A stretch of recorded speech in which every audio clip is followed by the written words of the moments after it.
Halo guys, balik lagi di channel Nerfan Film.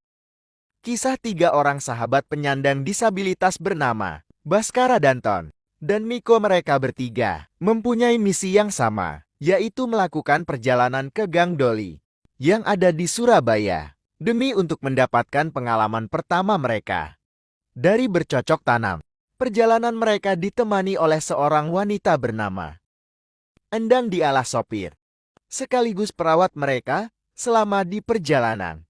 Perjalanan menuju Surabaya ternyata tidak semulus yang mereka bayangkan ya. Ada banyak rintangan, bahkan konflik-konflik kecil di antara Baskara dan Endang. Nah, bagaimana keseruan filmnya? Yuk kita saksikan alur cerita film Why Do You Love Me?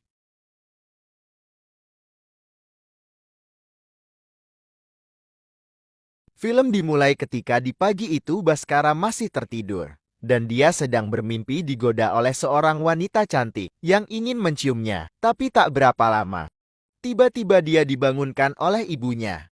Dan di saat itu, seketika suasananya menjadi canggung. Ya, ketika onderdilnya Baskara berdiri tegar di dalam selimut. Selamat pagi Baskara, kamu mau mandi?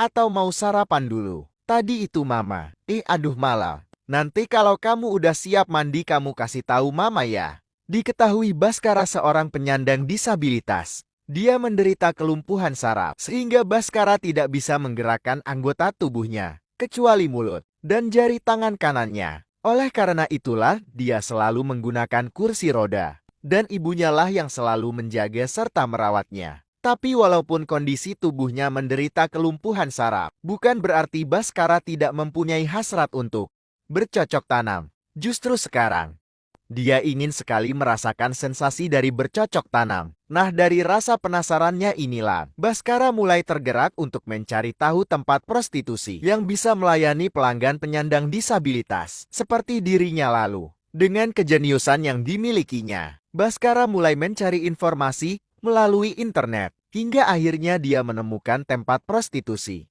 yang bisa melayani penyandang disabilitas. Dan tempat tersebut dikenal dengan sebutan Gang Doli yang berada di kota Surabaya. Setelah mendapat informasi tersebut, lalu Baskara pergi menemui sahabat-sahabatnya. Di saat yang bersamaan, terlihat dua orang sahabatnya Baskara, bernama Danton dan Miko. Di saat itu, mereka sedang berada di kafe, sambil melihat pertunjukan dongeng anak-anak yang dibawakan oleh seorang gadis cantik bernama Carmila. Diketahui Danton juga penyandang disabilitas. Ya, dia menderita tumor otak yang membuat tubuh bagian bawah pinggangnya mengalami kelumpuhan. Sedangkan Miko, dia penderita retinitis pigmentosa yang membuat kedua matanya menjadi buta total. Wah, suaranya merdu banget, Ton. Cantiknya juga banget. Nah, di momen ini terlihat kalau Danton terpesona dengan kecantikannya Carmila. Sambil tersenyum dia memandangi Carmila dari kejauhan. Kecantikan Carmila lalu dia sampaikan ke Miko, karena Miko tidak bisa melihat. Kulitnya putih ayu apa hitam manis? Putih ayu. Ini berarti tipe lu, Ton. Tak berapa lama, tiba-tiba Baskara datang dan dia langsung mengajak Danton dan Miko berkumpul untuk mengajaknya berdiskusi terkait ambisinya untuk pergi ke Gang Doli. Awalnya Danton dan Miko tidak mengerti maksud dari perkataannya Baskara. Namun setelah dijelaskan, ternyata Baskara ingin mengajak mereka pergi bersama ke Gang Doli dengan alasan dia tak ingin mati sebagai pecundang yang belum pernah sama sekali bercocok tanam. Ini saatnya kita bertindak. Bertindak apa sih mas? Sumpah omongan lu dari tadi absurd banget. Lu berdua mau mati perjaka seumur hidup lo. Makanya kita harus bertindak. Dengan hasrat yang menggebu-gebu, Baskara mulai menghasut kedua sahabatnya untuk melepas keperjakaannya dengan mengajak mereka ke Gang Doli demi ingin merasakan pengalaman pertamanya bercocok tanam. Setelah itu, Baskara menjelaskan alasannya mengajak ke Gang Doli dikarenakan Baskara sudah meriset ke semua tempat prostitusi melalui internet, namun hanya di Gang Doli lah yang menyediakan layanan khusus untuk pelanggan disabilitas. Dan untuk meyakinkan kedua sahabatnya, Baskara mengirimkan beberapa foto wanita penghibur yang ada di Gang Doli. Baskara juga memberitahu kalau dia sudah menyiapkan seluruh keperluan mereka untuk pergi ke Surabaya. Mulai dari mobil yang mempunyai peralatan khusus, hotel makanan, hingga Baskara juga akan menyewa seorang perawat untuk menjaga dan merawat mereka selama di perjalanan. Setelah mendengar penjelasan Baskara, dari sinilah akhirnya Danton dan Miko bersemangat untuk ikut pergi ke Surabaya demi untuk merasakan pengalaman pertama mereka bercocok tanam. Kita langsung ke intinya aja. Ini langsung ke intinya, maksudnya gimana, Bas? Kita langsung ke Gang Doli. Ya, apa? Gang Doli. Gang Doli Surabaya. Di sela-sela percakapan mereka, tiba-tiba Carmilla menghampiri Danton untuk mengajaknya berkenalan, sambil mengucapkan rasa terima kasihnya karena Danton dan Miko sudah melihat dirinya menghibur anak-anak dengan dongeng yang dia bawa. Setelah itu Carmilla memberikan sebuah buku dan alamat workshopnya yang ada di Jogja. Kemudian Carmilla berpesan ke Danton agar bisa menyempatkan diri mampir ke workshopnya jika Danton berlibur ke kota Jogja. Di belakang ada alamat workshop boneka saya. Kalau misalnya mau mampir ke Jogja boleh lon? Setelah selesai berkenalan, kemudian Carmilla pergi dari sana dan mereka kembali melanjutkan pembicaraan terkait rencana Baskara untuk pergi ke Surabaya. Nah, di sini Danton memberitahu kalau rencana kepergian ini pasti akan dilarang oleh orang tua mereka dikarenakan kondisi mereka yang lumpuh dan membutuhkan perawatan yang khusus. Apalagi jika orang tua mereka tahu kalau tujuan mereka adalah ke Gang Doli. Sudah dipastikan nih, orang tua mereka tidak akan mengizinkan pergi.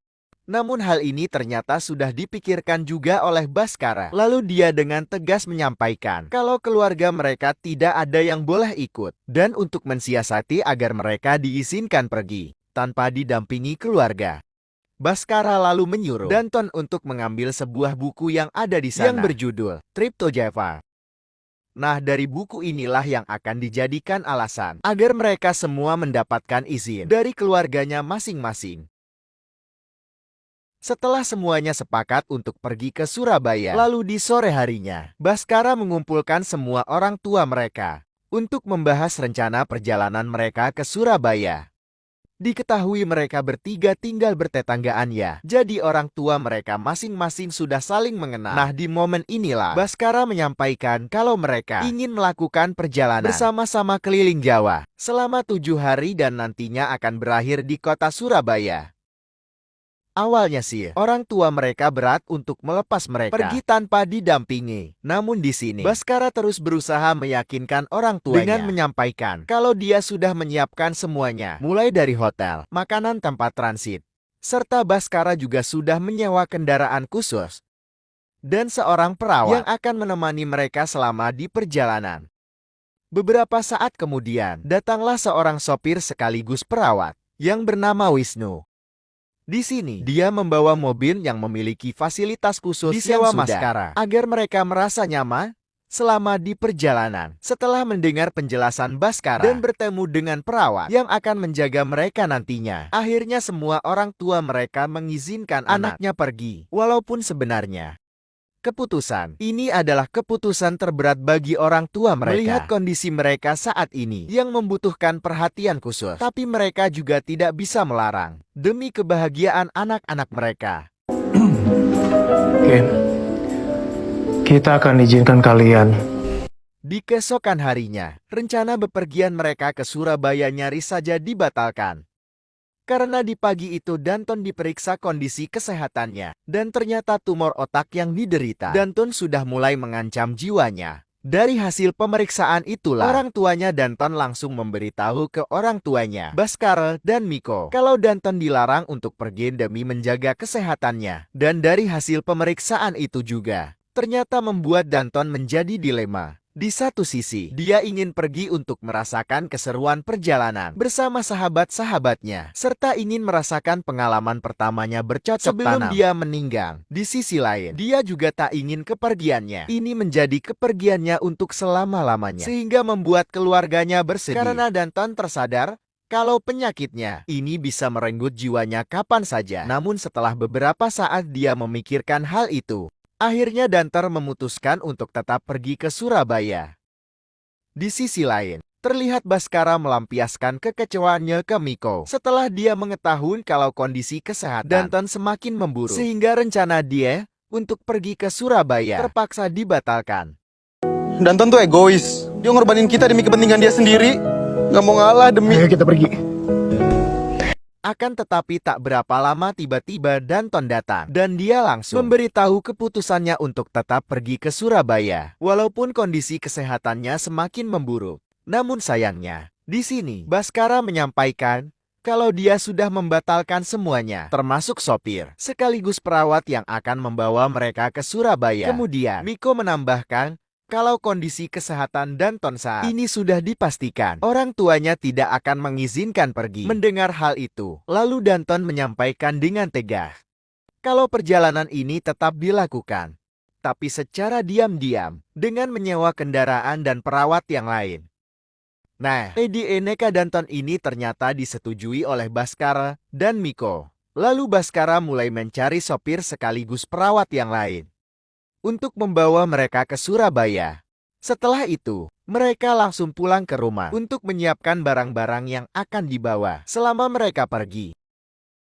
Di malam harinya, terlihat Miko sedang berada di rumahnya Baskara untuk membantu menyiapkan pakaian Baskara serta barang-barang yang akan dibawa. Di sisi lain, terlihat Danton yang secara diam-diam sedang menyiapkan semua barang yang akan dibawanya. Namun di saat dia dikagetkan dengan kemunculan adiknya yang bernama Amanda. Nah di sini, Danton akhirnya dengan terpaksa memberitahu ke adiknya kalau dia akan melakukan perjalanan menuju ke Surabaya bersama Miko dan Baskara. Mendengar hal itu, Amanda mencoba menahan kakaknya pergi sambil memberitahu kalau ayah mereka akan mengajaknya liburan bersama tapi seketika suasananya menjadi haru ketika Danton menyampaikan kalau perjalanan ini akan menjadi suatu perjalanan yang sangat berharga baginya. Oleh karena itulah, Danton meminta pengertian ke adiknya seolah-olah apa yang akan dilakukannya ini adalah hal terakhir yang akan dilakukannya sebelum dia meninggal. Entah apa yang ada di pikiran Danton saat itu, tapi dari sikapnya menunjukkan seperti dia sudah mengetahui usianya sudah tidak lama lagi. Masih ada waktu Untuk kalian. Mumpung masih ada waktu untuk kalian. Tapi bukan waktu untuk kakak.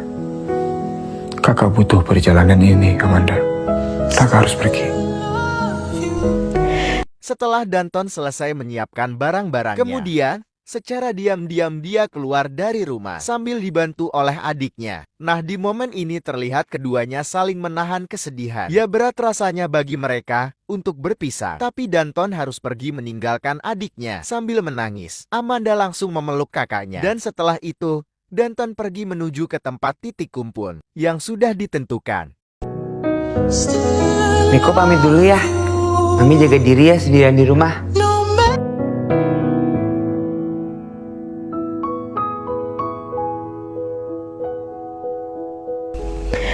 Beberapa saat kemudian, terlihat mereka sudah berkumpul di suatu tempat sambil menunggu orang yang sudah mereka sewa untuk menjemput dan membawa mereka pergi ke Surabaya. Di bayangan mereka, perjalanan ini nantinya akan senyaman mungkin dan menyenangkan dengan menggunakan kendaraan yang bagus dan perawat yang profesional yang akan menjaga dan merawat mereka selama di perjalanan. Tapi kenyataannya justru sebaliknya, karena yang datang untuk menjemput mereka justru menggunakan mobil butut. Dan yang lebih mengejutkan lagi nih, sopir sekaligus perawat mereka adalah seorang wanita bernama Endang yang berpenampilan seperti seorang preman. Baskara ya? Endang, lu telat 1 jam, tau gak lu? Endang. Kalau gitu kita berangkat sekarang ya. Yuk, jalan sekarang yuk. Dikarenakan sopir dan perawat mereka ternyata seorang wanita. Di sini Danton merasa ragu dan canggung karena tujuan mereka ke Surabaya ini untuk bercocok tanam. Tapi dia tidak bisa membatalkannya karena Baskara tetap akan berangkat ke Surabaya. Ya walaupun sebenarnya Baskara terlihat kesal dan kecewa dengan kendaraan dan perawat yang tidak sesuai keinginannya. Tapi dia tidak memperdulikan hal itu. Karena dia tetap akan pergi ke Surabaya demi untuk mendapatkan pengalaman pertamanya bercocok tanam. Tugas dia itu cuma ngejagain kita, ngerawat kita, sama nyetirin kita. Udah gitu doang. Gue mau dong. Setelah semuanya naik ke mobil, dari sinilah keseruan perjalanan mereka menuju Gang Doli dimulai. Kepergian mereka saat itu ternyata membuat orang tua mereka menjadi panik setelah mereka mengetahui kalau mereka nekat pergi secara diam-diam ke Surabaya. Lalu dengan segera ayahnya, Danton mengajak ayahnya Baskara pergi menyusul Baskara, dan lainnya berharap mereka masih bisa mengejarnya. Beberapa saat kemudian, perjalanan mereka mulai mendapati rintangan serta konflik kecil di antara Baskara dan Endang. Hal itu bermula ketika Baskara mulai merasa tidak nyaman dan kepanasan selama di perjalanan, dan dia terus mengomel serta menyalahkan Endang. Pada panas gak sih? Dang, AC nyalain dong. Wes talak, buka aja kaca-kacanya itu loh. Kok, tolong bukain kaca kok. Tak berapa lama, tiba-tiba secara bersamaan orang tua mereka menelpon, sehingga membuat suasananya menjadi panik. Kemudian, Baskara menyuruh Miko untuk mengumpulkan handphone mereka, lalu membuangnya, agar keberadaan mereka tidak bisa dilacak melalui signal di handphone tersebut. Dikebulin aja buat buang lah. Kan bisa dimatiin. Gak bisa kok, masih bisa dilacak. Buang Miko, cepetan. Nah, dari keputusan Baskara untuk membuang handphone di sini menunjukkan kalau dia orang yang paling cerdas di antara kedua sahabatnya. Karena memang pengetahuan Baskara di bidang teknologi sangatlah luas. Tapi secara emosional, Baskara terlihat lebih gampang marah dan tidak sabaran. Berbeda dengan Danton yang pembawaannya lebih tenang dan bisa menetralkan keadaan. Ketika Baskara mulai marah-marah ke Endang, sedangkan Miko, dia sosok pria yang polos, yang selalu mendapat arahan dari Danton. Dikarenakan Miko tidak bisa melihat, jadi Dantonlah yang selalu mengajarkan Miko dalam segala hal yang diketahuinya, serta menerjemahkan apa yang dia lihat. Namun walaupun Miko tidak bisa melihat, ternyata dia secara diam-diam mulai menyukai Endang-Endang. Kayak parfum ya? Bau tak badan saya? Enggak sih. Justru harum kamu bikin aku nggak bisa tidur. Belum reda rasa panik mereka ketika ditelepon orang tuanya masing-masing. Kini mereka kembali dibuat panik ketika penyakit Danton mendadak kambuh. Dikarenakan dia belum sarapan dan minum obat. Untungnya Endang menyadari hal itu. Lalu dia langsung memberikan Danton makanan dan memberikannya obat. Setelah rasa sakit yang dirasakan Danton mulai mereda, mereka kembali melanjutkan perjalanannya. Namun sempat terjadi perdebatan di antara Baskara dan Endang, dikarenakan Endang dengan seenaknya memilih jalur ke arah Bandung. Endang, kok ke Bandung? Kita harus ke Surabaya secepatnya, Dang. Pokoknya kita langsung ke Surabaya. Balik ke rute sebelumnya. Udahlah, Bas. Biar Miko bisa nikmatin perjalanan juga. Bodoh amat. Nah, nikmatin pakai apa? Orang dia nggak bisa ngelihat. Lalu ngecekin gue ya, Bas? Wah, udah Endang, lanjutin. Kasih Endang. Sesampainya di Bandung, mereka berhenti sejenak untuk beristirahat di sebuah restoran. Nah, di sini terlihat Endang yang begitu tulus merawat mereka. Walaupun Baskara selalu memarahinya, tapi Endang tetap bekerja secara profesional untuk mengurus mereka. Setelah selesai makan siang, mereka kembali melanjutkan perjalanannya. Nah, selama di perjalanan Miko mulai menggoda Endang, tapi seketika suasananya berubah ketika Baskara mengamukkan Endang karena Baskara sudah tidak kuat menahan kencing. Tapi Endang tidak mau menghentikan mobilnya sehingga Baskara terpaksa kencing di celana. Gua nggak tahan. Gua kebelet pipis. Dang, bertindang, cepetan, Dang. Ayo wes ngompol-ngompol aja.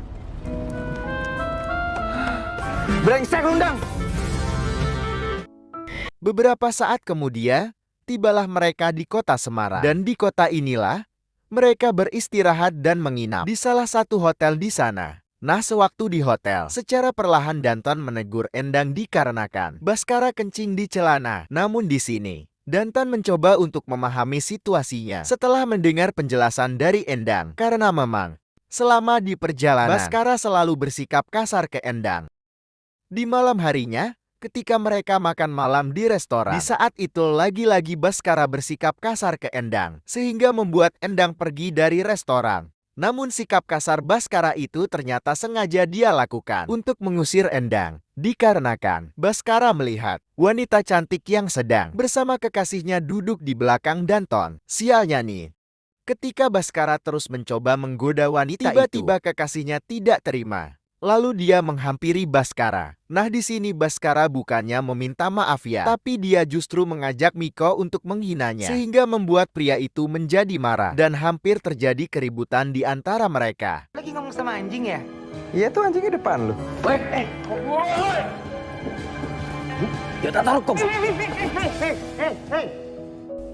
Untungnya Endang segera datang, dan dia langsung mengusir pria itu dari sana. Dari apa yang sudah dilakukan oleh Baskara, membuat kedua sahabatnya menjadi sasaran amarah dari orang lain. Hal ini membuat Endang menjadi kesal dengan sikapnya Baskara. Lalu Endang langsung menegurnya. Dan setelah itu Endang membawa mereka ke kamar untuk beristirahat. Di keesokan harinya, mereka kembali melanjutkan perjalanannya ya. Nah, sewaktu di perjalanan, terjadi konflik di antara Baskara dan Endang. Hal itu terjadi ketika Endang menanyakan tujuan mereka pergi ke Surabaya. Lalu dengan polosnya Miko memberitahu kalau tujuannya itu adalah ke Gang Doli. Awalnya pembicaraan ini hanya sekedar obrolan biasa. Dan Endang pun menanggapinya juga biasa saja ketika dia mengetahui tujuan mereka ke Gang Doli. Tapi dari keingintahuan Endang, dengan tujuan mereka ternyata membuat Baskara menjadi kesal. Sehingga perkataan Baskara membuat Endang tersinggung. Yang pada akhirnya seketika suasananya menjadi tegang ketika Endang memberitahu kalau dia itu sebenarnya adalah mantan narapidana dengan kasus pembunuhan. Kemudian, sambil menunjukkan artikel dirinya sewaktu ditangkap polisi, Endang mulai menakut-nakuti Baskara dan bersikap seolah-olah ingin membunuh semua orang yang ada di mobilnya. Setelah itu Endang membawa mereka ke suatu tempat.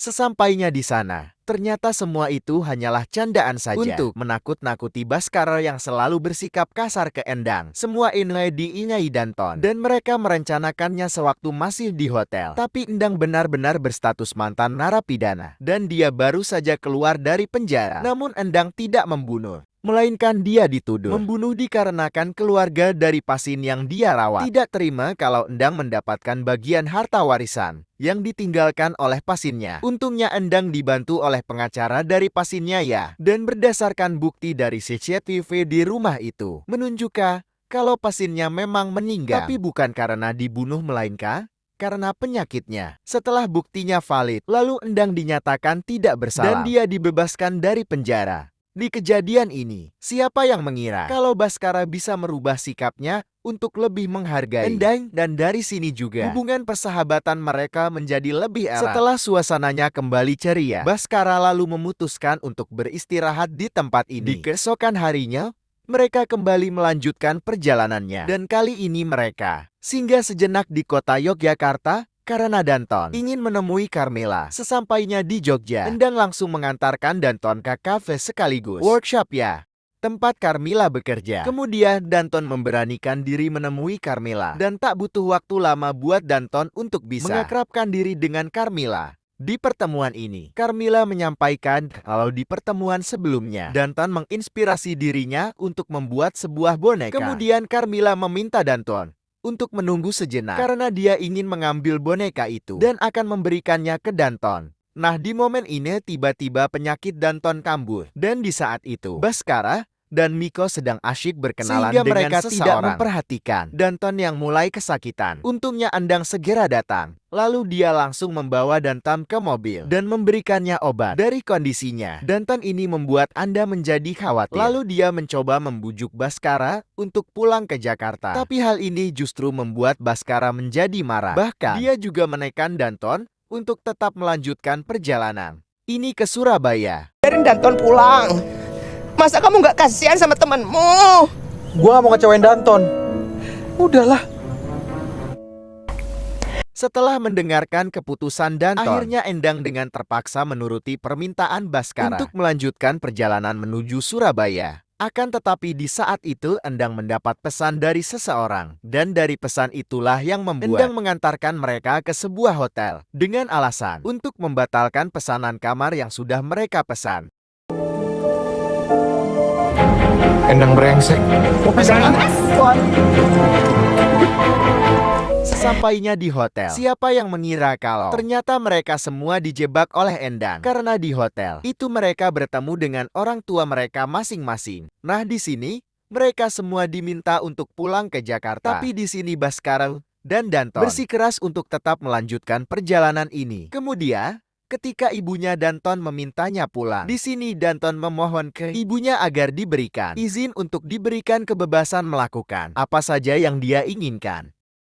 Nah, dari permintaan Danton inilah yang akhirnya membuat kedua orang tuanya memberikan izin. Karena sebenarnya dari hasil pemeriksaan dokter, usia Danton diprediksi hanya tinggal beberapa hari lagi. Oleh karena itulah, kedua orang tuanya, Danton menginginkan selalu berada di sisinya Danton menjelang kematiannya. Namun mereka juga tidak ingin merenggut kebahagiaan Danton dengan cara melarangnya melakukan apa yang Danton ingin lakukan untuk terakhir kalinya. Berat memang bagi Ayan dan ibunya Danton untuk menerima kenyataan kalau usia Danton diprediksi hanya tinggal beberapa hari saja. Sekarang yang bisa mereka lakukan hanya berdoa dan memberikan izin Danton melanjutkan perjalanan ini demi untuk mendapatkan kebahagiaan Danton untuk yang terakhir kalinya. Danton itu tadi siang check up.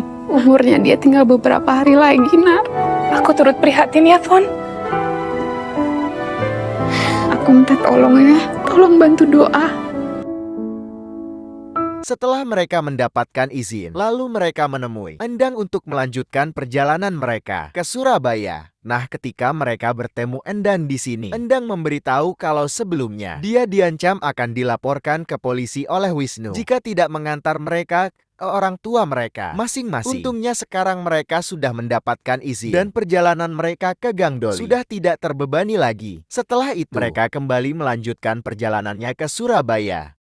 Sesampainya di Surabaya, semuanya terlihat bahagia karena sebentar lagi impian mereka untuk bercocok tanam akan segera tercapai. Akan tetapi, di malam harinya, ketika mereka berada di Gang Doli, ternyata tempat prostitusi tersebut sudah ditutup oleh pemerintah dan semua wanita penghiburnya sudah pergi. Kemudian di saat yang bersamaan, terlihat Danton mulai kesakitan menahan rasa sakit karena penyakitnya. Indan yang tak tega melihat Danton kesakitan. Lalu dia membujuk Danton untuk pergi ke rumah sakit. Namun di sini, Danton menolak karena percuma membawanya ke rumah sakit. Karena usianya sudah tidak lama lagi. Dan Danton tak ingin melepas keinginannya untuk merasakan pengalaman bercocok tanam. Indan yang tak ingin membuat Danton kecewa. Lalu dia membawa mereka kembali ke hotel. Dan setelah itu, Endang mencari wanita panggilan untuk melayani mereka. Beberapa saat kemudian, Baskara dan Danton kedatangan wanita cantik yang siap melayani mereka untuk bercocok tanam. Dan dari sinilah, akhirnya mereka bisa mendapatkan pengalaman pertamanya itu. Di sisi lain, Miko justru mendapatkan pengalaman pertamanya bercocok tanam dengan Endang. Karena memang sebenarnya Miko menyukai Endang.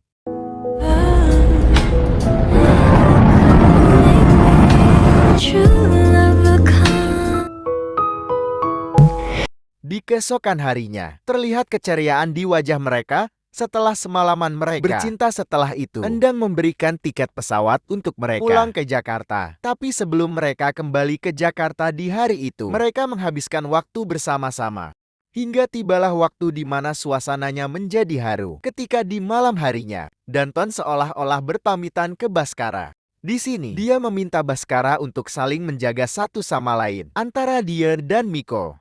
Sedangkan dirinya berjanji akan selalu menjaga mereka berdua. Di momen ini, siapa yang mengira kalau obrolan ini akan menjadi obrolan terakhir Baskara dengan Danton? Karena di pagi harinya, ketika Baskara ingin memberitahu kemesraan Miko dan Endang, di saat itu, ternyata Danton meninggal dunia.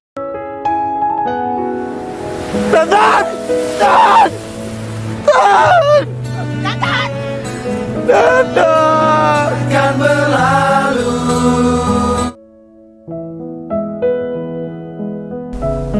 Setelah Danton meninggal, kemudian mereka pulang ke Jakarta. Dan di hari itu juga Danton segera dimakamkan. Dan setelah itu, film pun selesai.